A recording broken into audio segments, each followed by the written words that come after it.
Bem-vindo de volta.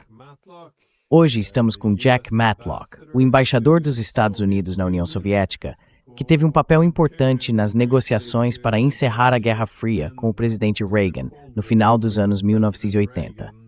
Muito obrigado por dedicar um tempo para conversar com a gente, senhor. Fico feliz em estar aqui com você. Obrigado por me receber.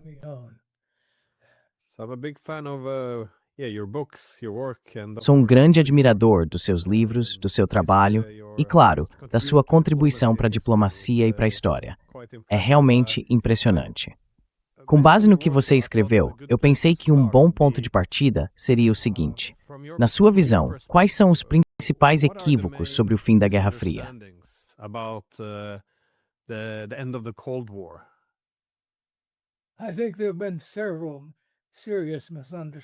Eu acho que houve vários mal-entendidos sérios entre a maioria dos comentaristas.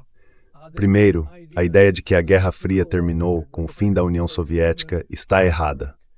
A Guerra Fria já tinha acabado, tanto do ponto de vista ideológico quanto prático, pelo menos 2 anos antes da dissolução da União Soviética. Segundo, a ideia de que houve vencedores e perdedores na Guerra Fria, de que, de alguma forma, os Estados Unidos e o Ocidente venceram e a Rússia perdeu, também está incorreta. Nós negociamos o fim da Guerra Fria em países e, aliás, no interesse de todos os outros também. Foi um fim negociado, sem vencedores. Esse fim aconteceu porque Gorbachev realmente abandonou a ideologia que tinha causado a Guerra Fria desde o início.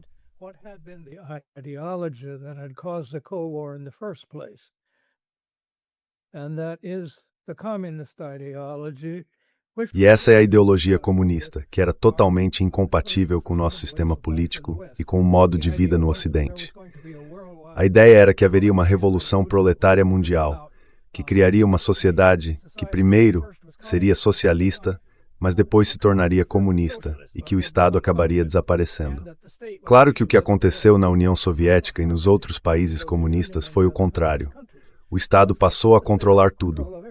E, em vez do que eles chamavam de sistema socialista, o que existia na prática era uma forma de capitalismo monopolista de Estado. Mas isso estava sendo abandonado.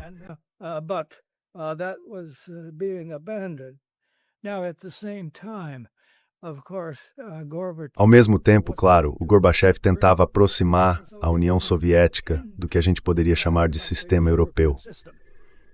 Eu me lembro que quando negociávamos questões como a unificação da Alemanha, ele dizia, aliás, nós garantimos a ele que se permitisse que a Alemanha se unificasse nos termos definidos pela Alemanha Ocidental, não haveria expansão da OTAN para o leste. Mesmo antes disso, quando o presidente Bush e o Gorbachev se encontraram em Malta e anunciaram oficialmente o fim da Guerra Fria, uma das condições era que a União Soviética não usaria força na Europa Oriental para manter o sistema de lá, e que os Estados Unidos não se aproveitariam disso.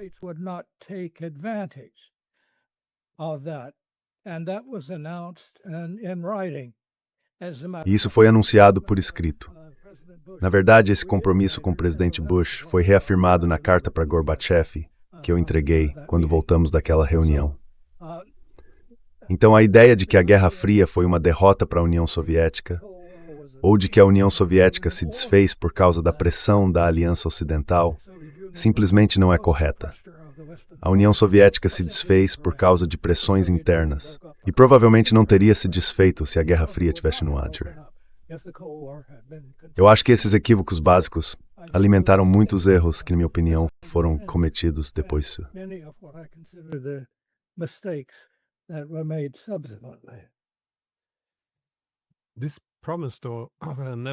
Essa promessa de que a OTAN não se expandiria depois da reunificação da Alemanha costuma virar um assunto bem polêmico na mídia.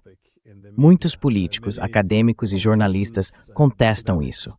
Dizem que essa promessa nunca foi feita, ou que foi um mal-entendido, mas ela foi feita em várias ocasiões, não foi?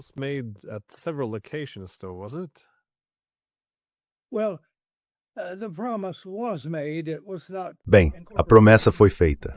Ela não foi incorporada aos tratados, mas partes dela sim. Para explicar um pouco melhor, em fevereiro de 1989, quando o secretário de Estado Baker foi a Moscou, O grande assunto na época era a questão da unificação da Alemanha, porque o regime comunista tinha sido derrubado na Alemanha Oriental. Primeiro, os Estados Unidos disseram, certo, precisamos negociar isso no formato que chamamos de 2+4.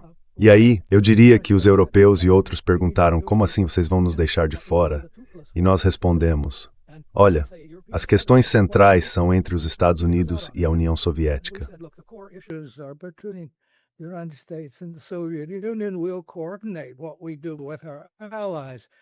Nós vamos coordenar o que fazemos com nossos aliados. Mas num primeiro momento, precisamos resolver isso diretamente com a União Soviética. A ideia era tentar chegar a um acordo e depois apresentar esse acordo aos nossos aliados, os outros 4, que foram os vencedores da Segunda Guerra Mundial. Veja, no fim da Segunda Guerra, existiam certos acordos entre, de um lado, França, Reino Unido e Estados Unidos, e do outro, a União Soviética. Alguns desses acordos davam à União Soviética certos direitos na Alemanha e no leste europeu. E para legalizar a unificação da Alemanha, a gente precisava juridicamente da aprovação da União Soviética. Então, quando Baker foi a Moscou, em fevereiro daquele ano, ele fez uma proposta ao Gorbachev. Ele disse, pense sobre isso. Proposed to Gorbachev, he said, think about this. In that sense, he was throwing out an idea. Nesse sentido, ele estava lançando uma ideia. Não seria melhor ter uma Alemanha unificada como membro da OTAN, em vez de deixá-la fora da aliança?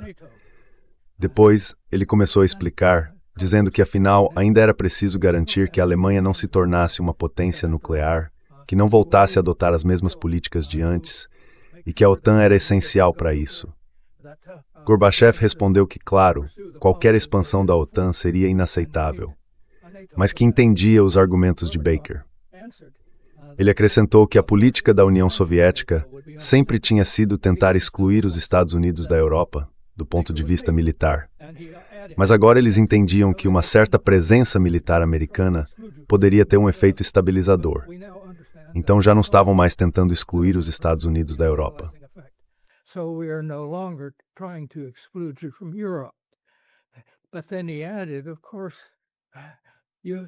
Mas então ele acrescentou, claro, você não precisa realmente de 300 mil soldados estacionados na Europa para conseguir isso.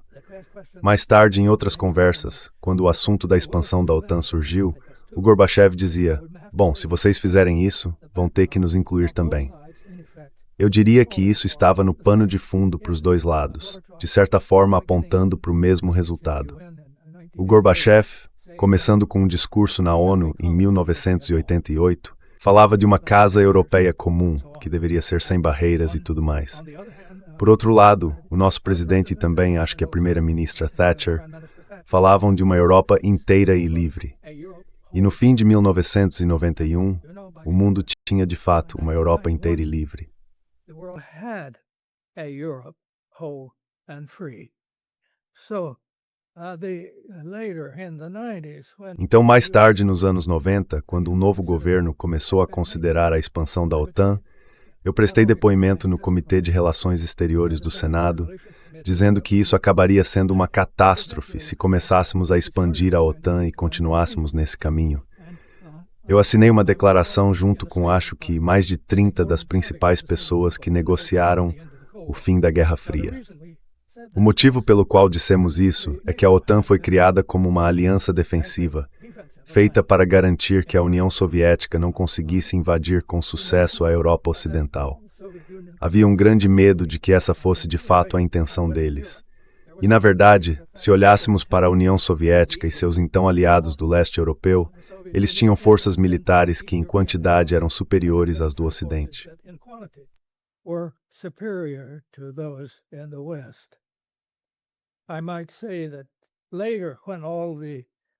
Eu diria que mais tarde, quando todos os documentos ficaram disponíveis, ficou claro que a União Soviética nunca teve a intenção de invadir o Ocidente. A política deles era a seguinte: se o Ocidente começasse uma guerra, eles responderiam e tentariam avançar até o Canal da Mancha. Mas isso fazia parte de um plano de resposta ao que eles considerariam uma agressão vinda do Ocidente. O que eu quero dizer agora é que a ideia de trazer mais países para a OTAN transformaria a aliança de algo defensivo em algo ofensivo, especialmente se essas forças fossem usadas fora da Europa. Um dos argumentos usados por quem defendia a expansão nos anos 1990 era fora da área ou fora do negócio. Em outras palavras, a OTAN teria que ser usada militarmente fora da Europa, ou então não faria sentido mantê-la.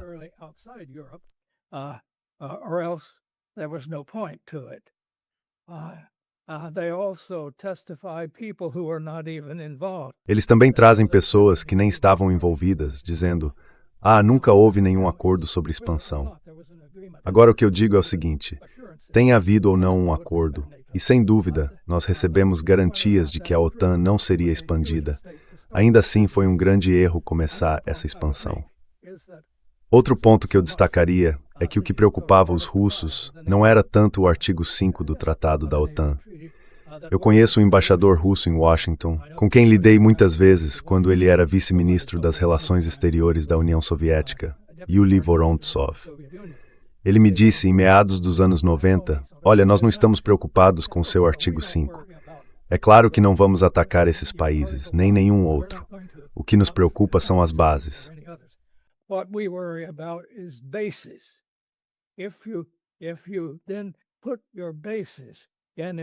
Se vocês colocarem suas bases lá, isso vai ser muito preocupante para nós. Na verdade, no Acordo 2+4, embora não houvesse nenhuma menção à expansão da OTAN, havia uma cláusula dizendo que o território da antiga Alemanha Oriental não seria usado para abrigar tropas estrangeiras, nem armas nucleares. Em outras palavras, isso foi o que ficou aceito no tratado como a forma de expansão da OTAN. Deixa eu voltar um pouco. O que aconteceu foi o seguinte: depois que Baker voltou a Washington, os advogados disseram para ele que se a Alemanha se unificasse, não haveria como excluir parte dela da aliança da OTAN. Então muitas dessas questões acabaram se misturando. Mas a expansão de fato... Bom, depois disso, nos anos 90, a OTAN foi usada de forma ofensiva contra a Sérvia. Foi praticamente uma guerra declarada contra a Sérvia, que não tinha atacado nenhum país membro da OTAN.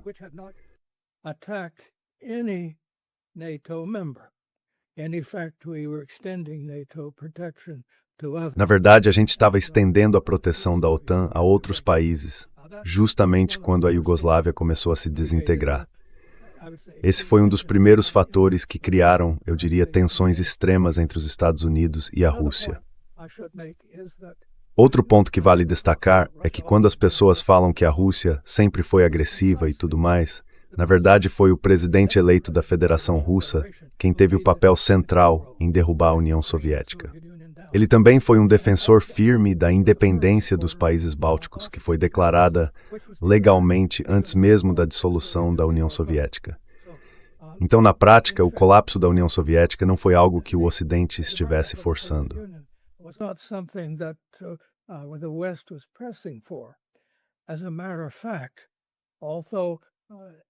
Na verdade, embora o primeiro governo Bush tenha sido firme em apoiar a restauração da independência dos 3 países bálticos, nós, por várias razões racionais, queríamos que o restante da União Soviética mantivesse uma federação voluntária, do tipo que o próprio Gorbachev, com o tempo, passou a defender.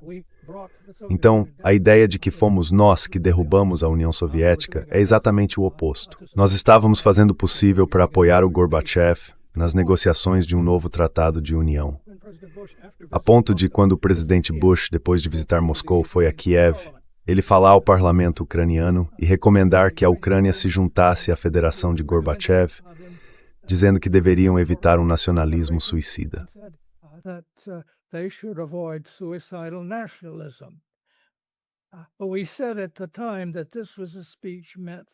Mas a gente disse na época que aquele discurso era voltado para todas as repúblicas não soviéticas, não só para a Ucrânia.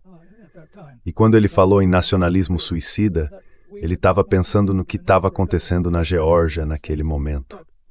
Mas ficou claro que a gente não queria que a União Soviética se desintegrasse naquela hora. Ou seja, os Estados Unidos não queriam. Claro que os acontecimentos acabaram indo mais rápido, e em novembro já dava para ver que provavelmente ia se desfazer.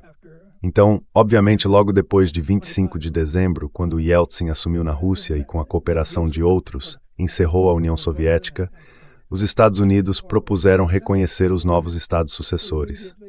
Uma das coisas que mais nos preocupava o tempo todo era a proliferação de armas nucleares.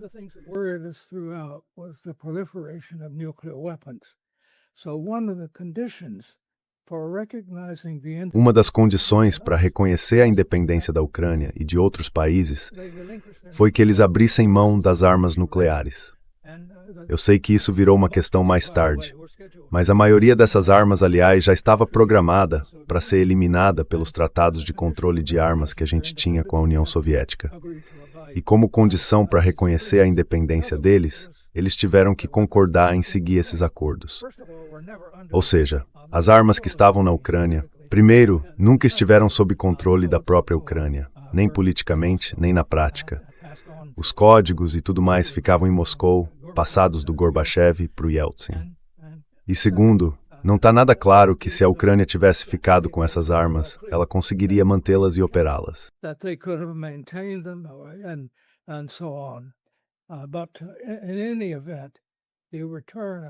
De qualquer forma, a devolução dessas armas à Rússia, que no começo foi rejeitada pelo parlamento ucraniano, foi algo que os Estados Unidos insistiram em fazer. Não porque temêssemos que elas fossem usadas contra nós, necessariamente, mas porque havia o risco de essa tecnologia acabar caindo nas mãos de grupos que pudessem usá-la. E eu acrescentaria, esse ainda é um perigo muito maior para o futuro do que qualquer governo realmente usar essas armas. Um dos grandes temas que enfrentamos nos anos 1990 foi um esforço conjunto para garantir que o material e as armas nucleares na Rússia fossem, primeiro, reduzidos, como já havíamos acordado, e segundo, devidamente protegidos. Esse foi um dos nossos projetos mais bem-sucedidos naquela década. Quis explicar esse contexto porque muita gente hoje diz, se a Ucrânia tivesse mantido aquelas armas, a Rússia não teria atacado. Mas isso nunca foi uma possibilidade prática nem política.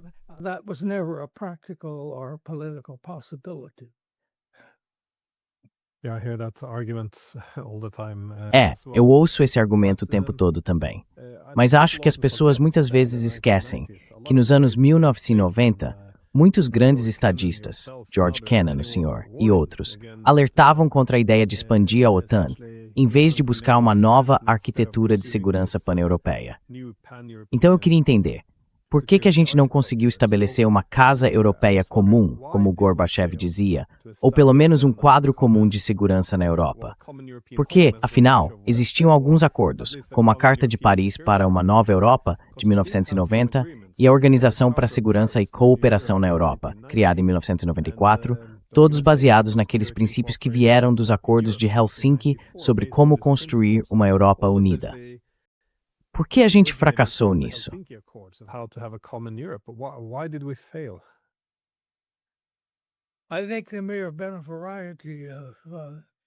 Acho que pode ter havido vários motivos, mas na verdade nós, especialmente nos Estados Unidos, mas também em outros países ocidentais, estávamos reagindo à política interna. No caso dos Estados Unidos, há um número muito grande de eleitores em estados como a Pensilvânia e Illinois, vindos da Europa Oriental, e eles estavam determinados a colocar esses países na OTAN, porque tradicionalmente viam a Rússia como uma ameaça. Isso foi algo que mudou politicamente. Eu me lembro que quando testemunhei contra a expansão da OTAN durante as discussões, algumas pessoas vieram até mim e disseram, olha, seja prático. O presidente precisa desses votos eleitorais. Há 2 estados decisivos, Pensilvânia e Illinois, e todos esses europeus do leste estão exigindo que a gente entre na OTAN. Então eu diria que no caso dos Estados Unidos foi em grande parte, embora não totalmente, uma questão de política interna.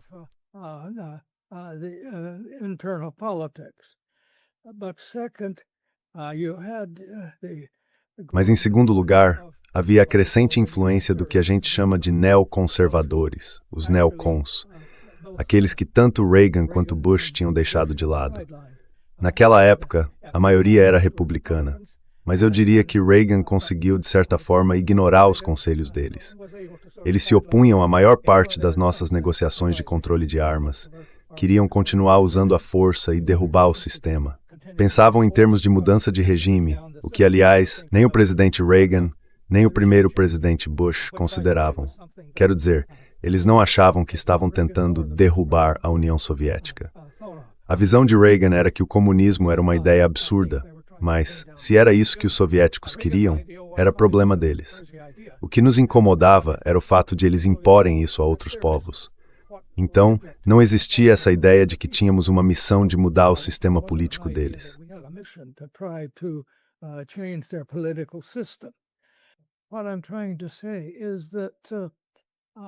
O que eu estou tentando dizer é que, de repente, surgiu uma filosofia dizendo que os Estados Unidos tinham vencido a Guerra Fria e que agora eram a única superpotência, e por isso poderiam determinar o futuro de outros países. Antes, existiam duas superpotências que comandavam o mundo, e agora restava só uma.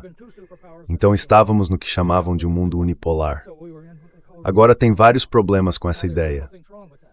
Primeiro, sim, os Estados Unidos tinham muito mais poder, tanto militar quanto econômico, com Note 3. Mas o poder militar é pessoa de destruir, não de construir. Not power to build. And the economic system is one which O sistema econômico é algo que poderia ser, eu diria, administrado de forma responsável para o benefício de todo mundo, ou pelos estados mais poderosos, transformado em uma arma. Agora, para minha tristeza, eu disse que, a partir dos anos 90, os Estados Unidos começaram a fazer as duas coisas.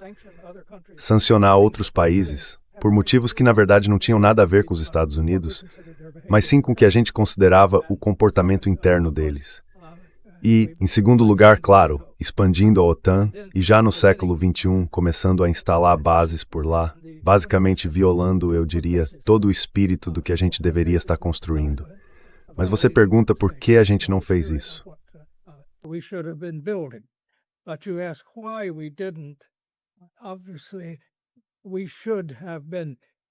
É claro que a gente deveria ter construído uma estrutura de segurança europeia, na verdade, uma estrutura de segurança mundial que incluísse todo mundo. O que me chama a atenção é que depois da Segunda Guerra Mundial, fomos sábios ao insistir que França e Alemanha, que tinham sido rivais por tanto tempo, deixassem as diferenças de lado e começassem a cooperar. Fomos grandes incentivadores, impulsionando o que mais tarde se tornou o mercado comum. Mas, depois do fim da Guerra Fria e da dissolução da União Soviética, em vez de integrar a Rússia e os países do leste europeu numa estrutura de segurança unificada, passamos a tratar a Rússia como um pária, de várias maneiras.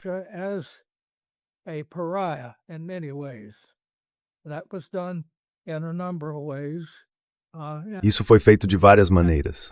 E esse espírito, eu acho, foi bem representado pela secretária de Estado Madeleine Albright, nossa primeira mulher a ocupar o cargo, quando, ao justificar a guerra contra a Sérvia, ela disse: "A América é forte e consegue ver o futuro." Olha, para mim isso foi uma demonstração incrível de arrogância. E eu diria, aliás, para quem afirma que precisamos de mais mulheres na alta política, sim, devemos escolher nossos líderes, homens ou mulheres, com base no mérito. Mas as 3 mulheres que tivemos como secretárias de Estado foram belicistas, convenhamos. Então, o sexo ou o gênero de uma pessoa não determina necessariamente suas opiniões políticas ou suas capacidades em certos aspectos.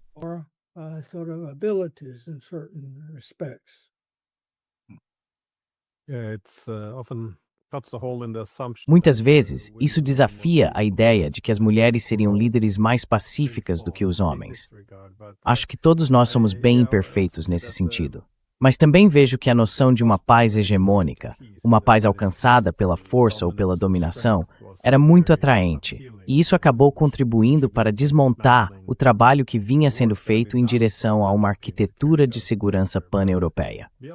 Além disso, acho que a criação de uma Europa sem os russos, que inevitavelmente se tornou uma Europa contra os russos, organizada em torno da União Europeia e da OTAN, você vê outros erros que foram cometidos na forma como poderíamos ter administrado essa relação com a Rússia. Porque é interessante, quando a gente lê as memórias, por exemplo, do ex-diretor da CIA Robert Gates, e você mencionou vários outros, todos reconhecem que as relações foram mal conduzidas e que agora estamos pagando parte das consequências dessa má gestão. Na sua opinião, quais foram os principais erros cometidos depois disso? What do you consider to be the main mistakes being made thereafter? Well, the expansion Bom, à medida que a gente continuou expandindo a OTAN, não só trouxemos novos membros, mas já na primeira década desse século, começamos também a instalar bases militares naquela região. As mais sensíveis, do ponto de vista da Rússia, foram as que envolviam a instalação de mísseis antibalísticos na Romênia e na Polônia. Agora, esses mísseis, na verdade, embora a maioria das pessoas não soubesse disso na época, podiam ser usados tanto de forma ofensiva quanto defensiva, dependendo do software. Então é fácil entender por que o Putin, o presidente russo, considerou isso uma ameaça. E ele deixou isso muito claro num discurso em Munique, em 2007, quando falou sobre como via a expansão da OTAN e, em especial, os planos de colocar bases ali, bases que, na prática, poderiam ser usadas para atacar a Rússia.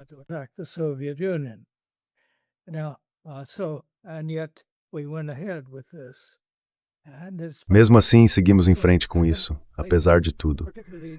Mais tarde, especialmente durante o governo Obama, nós deliberadamente tentamos promover, eu diria, um governo com orientação ocidental na Ucrânia. E isso é algo que qualquer pessoa que conheça um pouco de história deveria saber que seria totalmente inaceitável para qualquer governo em Moscou. Assim como qualquer expansão de uma potência externa no hemisfério ocidental sempre foi vista pelos Estados Unidos praticamente como um motivo de guerra. Mesmo assim, continuamos fazendo isso, e eu acho que esse foi um dos grandes fatores que pesaram na mente de Vladimir Putin.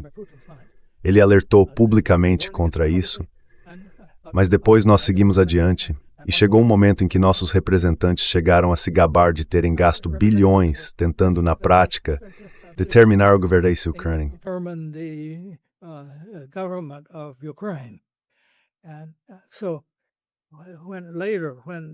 Então, mais tarde, quando aconteceu um golpe de Estado lá, eu acho que a Rússia, e certamente o presidente Putin, tinham todos os motivos para sentir que isso tinha sido incentivado pelos Estados Unidos e pelos seus aliados da Europa Ocidental, porque havia representantes atuando abertamente para promover certos candidatos na Ucrânia que, de fato, acabaram assumindo o controle do país em 2014.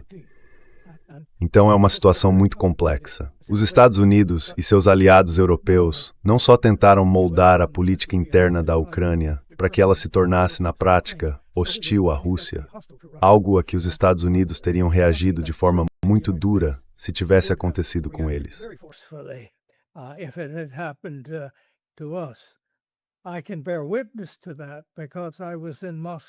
Posso testemunhar isso porque eu estava em Moscou em 1961, durante o que chamamos de crise dos mísseis de Cuba. E vamos lembrar do que se tratava aquilo. Os Estados Unidos tinham tentado invadir Cuba, sem sucesso, e Cuba pediu à União Soviética que fornecesse armas nucleares. Agora, pelo direito internacional tradicional, isso não era uma violação, especialmente porque os Estados Unidos tinham armas nucleares posicionadas na Turquia e também na Itália, no oitogeral União Soviética. Isso foi antes de qualquer um de nós ter mísseis intercontinentais. Era um mira curto alcance.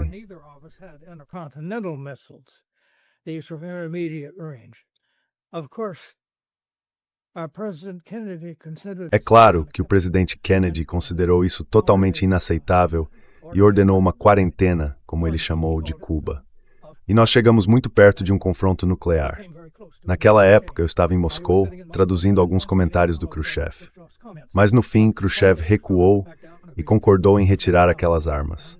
Na prática, Kennedy declarou vitória, embora tivesse concordado em remover os mísseis da Turquia, mas isso não podia ser divulgado.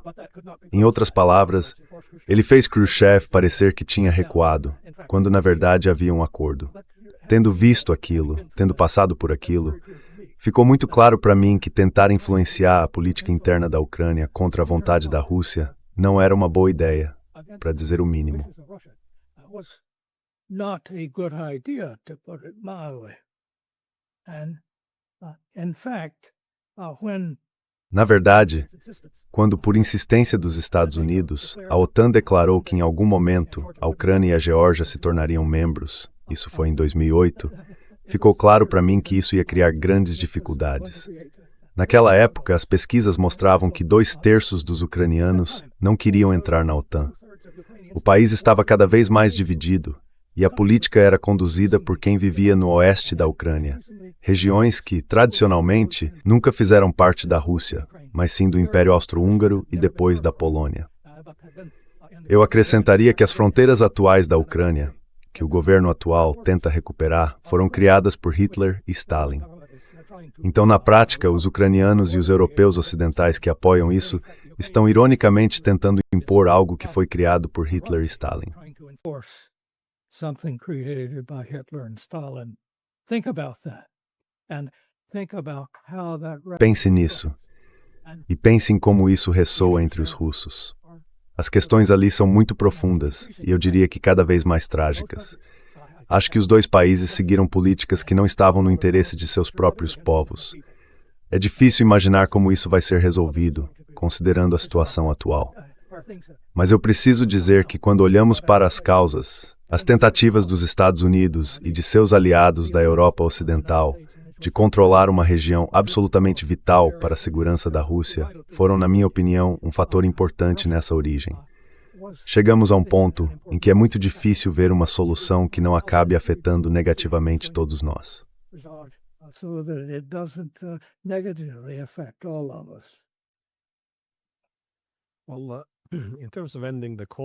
Olha, quando a gente fala sobre o fim da Guerra Fria, dá para ver que a diplomacia teve um papel fundamental.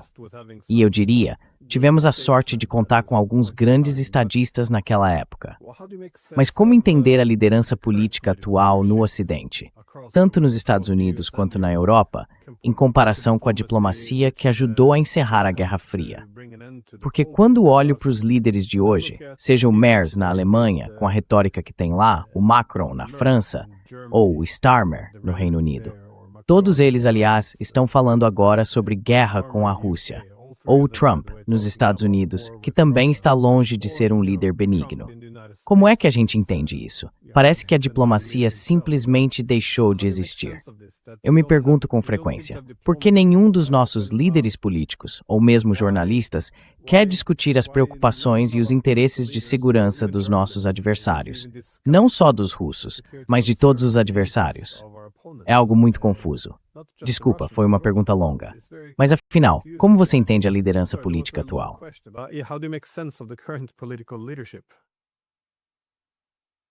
I can't make sense of it. Eu não consigo entender isso. Só posso dizer que acho que as normas anteriores da diplomacia foram simplesmente abandonadas. E quando a gente fala de democracia, sabe, democracia pode significar várias coisas. Uma delas é o processo em que os cidadãos ou os residentes de um país devem determinar o seu governo e tudo mais. Isso é um processo. Mas também dá para começar a colocar rótulos nos países. Alguns são democráticos, outros não. Eu acho que esses rótulos podem ser bem enganosos. Os Estados Unidos não são, no sentido mais profundo, uma democracia total. Nós somos uma república. E uma república que, por qualquer análise atual, é governada por uma oligarquia. Uma oligarquia dividida, mas em que a maioria das pessoas não decide as nossas políticas.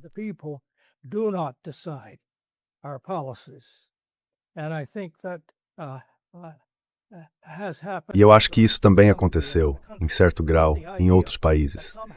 Mas a ideia de que existe uma divisão clara entre democracias e não democracias, e de que é dever dos Estados Unidos, entre aspas, espalhar a democracia, mesmo que isso signifique mudar governos, eu acho que é muito parecida com a ideia que a União Soviética tinha até Gorbachev.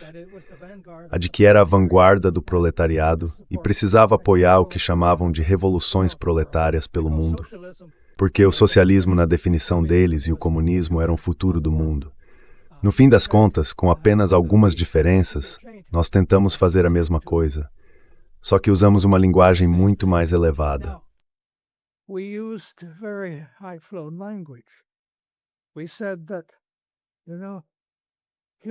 Nós dissemos que os direitos humanos são muito importantes e que precisamos garanti-los.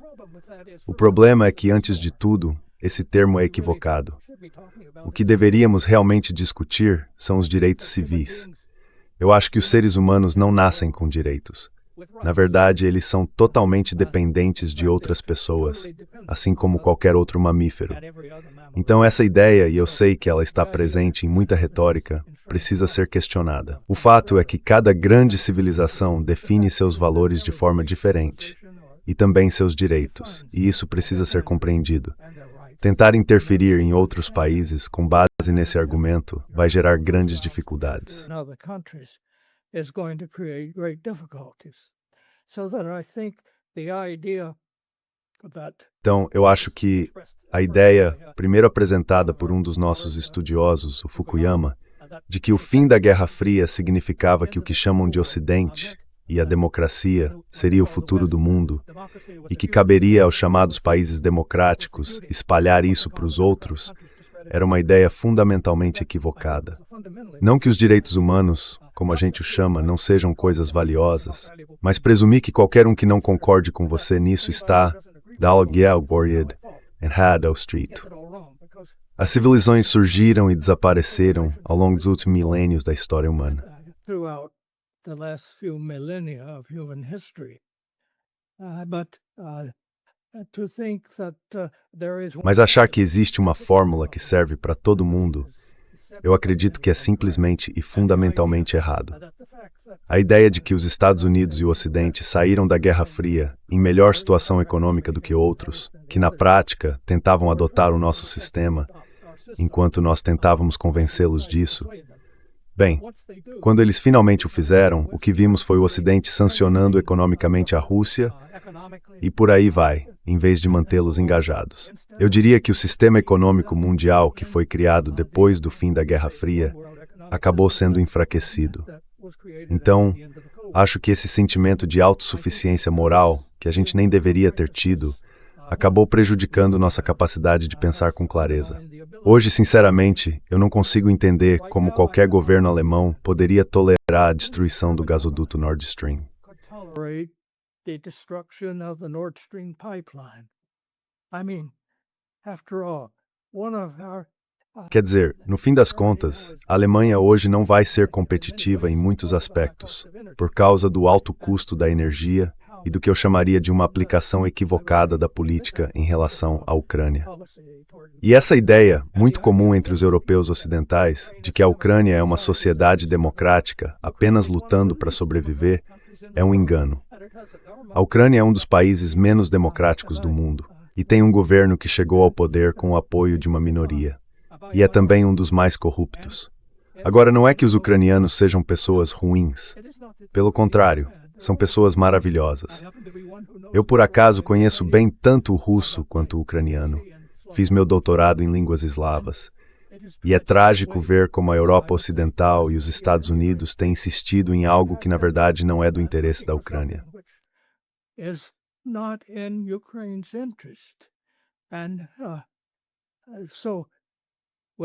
Então, sem entrar em todos os detalhes disso, eu vou dizer uma coisa.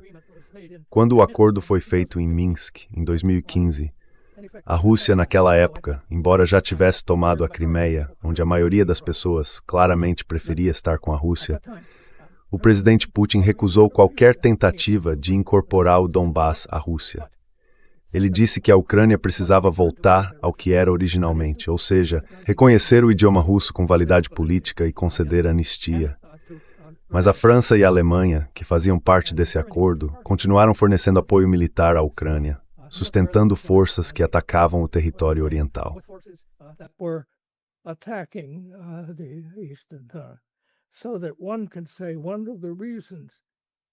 Então dá para dizer que um dos motivos pelos quais a Rússia se opõe a um cessar-fogo agora é que ela já teve um antes.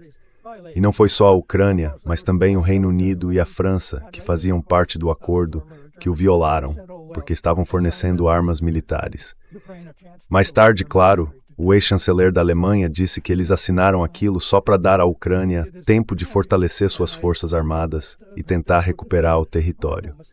Então, sabe, eu acho isso trágico. E acho que o presidente Putin cometeu um erro terrível ao invadir a Ucrânia. Eu não sou alguém que justifica isso.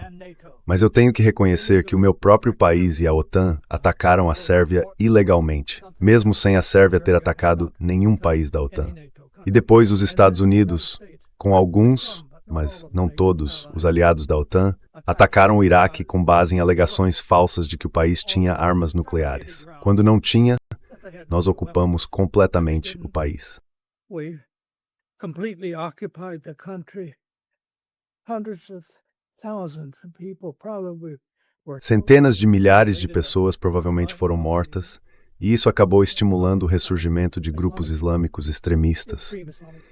Então, quer dizer, será que a gente não entende que os Estados Unidos e alguns de seus aliados da OTAN, e depois tivemos o caso da Líbia, e sim, o Gaddafi era um tirano em muitos aspectos, disso não há dúvida, e houve uma decisão do Conselho de Segurança da ONU de que deveríamos proteger os opositores de Gaddafi em Benghazi. Mas isso acabou se transformando numa guerra que terminou com o assassinato de Gaddafi, assim como a guerra no Iraque terminou com o assassinato de Saddam Hussein. Agora, é claro que esses eram caras ruins em muitos sentidos. Mas será que era responsabilidade de outros países lidar com eles? Especialmente de um jeito que acabou criando condições internas ainda piores para todo mundo que vivia lá.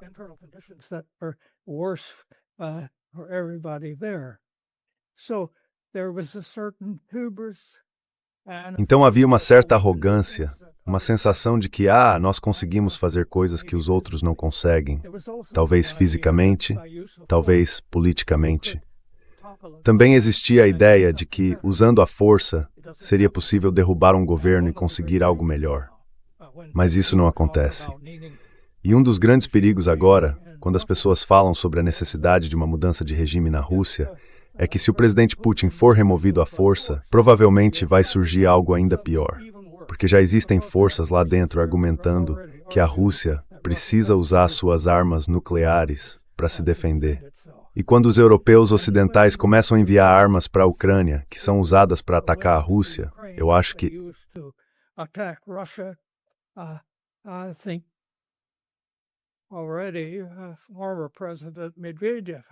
o ex-presidente Medvedev já disse que eles vão considerar qualquer fator que torne essas armas alvos legítimos.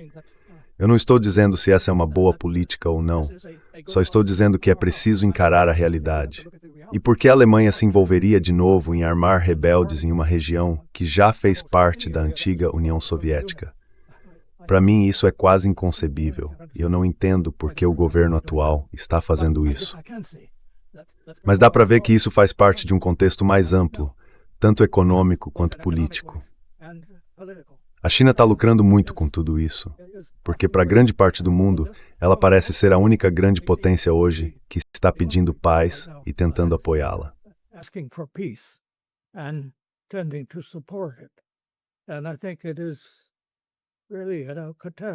E eu acho que é realmente uma catástrofe que nós, no Ocidente, por causa da nossa própria arrogância e, na minha opinião, por uma má compreensão da situação, estejamos, na prática, cedendo a liderança em muitas dessas áreas para a China. Eles, sem dúvida, estão fazendo um trabalho melhor no desenvolvimento de energias alternativas e, cada vez mais, estão se saindo melhor na engenharia e na produção de coisas como carros elétricos e por aí vai. Então, a forma como a gente continua pensando em guerras e no uso do poder militar para mudar as coisas, para mim, isso não parece muito racional. Ao dizer isso, não estou apoiando o governo chinês nem o que eles fazem internamente. Acho que isso é algo que os próprios chineses podem mudar, se for algo que precise ser mudado.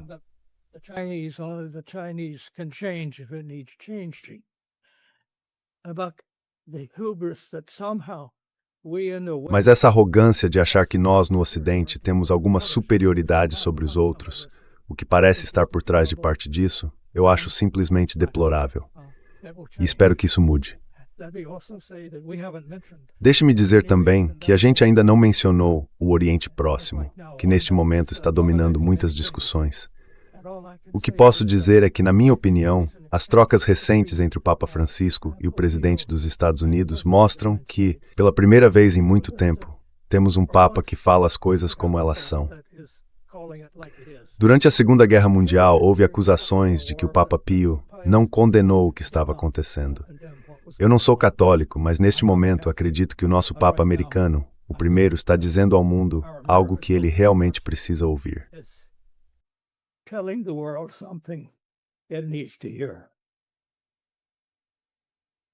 Very much agree. And that's one of the, I think, Concordo great tragedies totalmente. of all that E essa é uma das grandes tragédias também. Ninguém fala mais sobre paz. Todo mundo está envolvido nessa guerra com a Rússia, e já tem gente falando sobre uma possível guerra com o Irã ou até com a China.